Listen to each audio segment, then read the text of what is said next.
የናዝሬቱ ኢየሱስ ወይንም በራሱ በአረማይክ ቋንቋ የሽዋ የሚባለው ከ2000 ዓመታት በፊት በቤተልሔም የተወለደ ገሊላ በምትባል በሜዲትራንያን ባህር ምስራቃዊ ጫፍ ላይ እስራኤል አገር የኖረ አይሁዳዊ ሰው ነበር።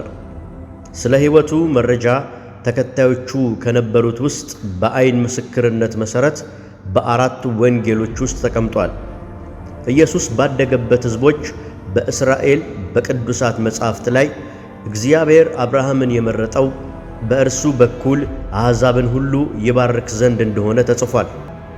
ኢየሱስ ይህ ታሪክ በሱ ውስጥ እንዲፈጸምና የእግዚአብሔርን መንግሥት ወደ ዓለም እንደሚያመጣ ተናገረ። ይህንንም የእግዚአብሔርን መንግሥት ወንጌል ብሎ ጠራው። ኢየሱስ የእግዚአብሔርን መንግሥት ለድሆችና ለበሽተኞች አበሰረ እና የእስራኤል መሪዎችን ሙሰኞች እንደሆኑ ከሰሳቸው።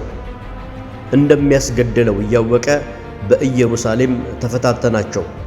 ነገር ግን እርሱ በሕዝቡ ኃጢአት ሲሞት እንዲነግስ የነበረውን የንጉሥነት ዕቅድ ይፈጸም ዘንድ ነበር። ከዚያም የኢየሱስ ተከታዮች መቃብሩን ሲጎበኙ ባዶ ነበር። ከዚያም ኢየሱስ ሕያው ሆኖ ለብዙ ሰዎች ተገለጠላቸው። እርሱም የዓለም ንጉሥ እንደሆነና ለሰው ልጆች አዲስ የወደፊት የሕይወት ተስፋ እንደተከፈተ ነገራቸው። ከዚያም የእርሱን ወንጌል ወደ ዓለም ሁሉ እንዲሰብኩ ደቀ መዛሙርቱን ላከ።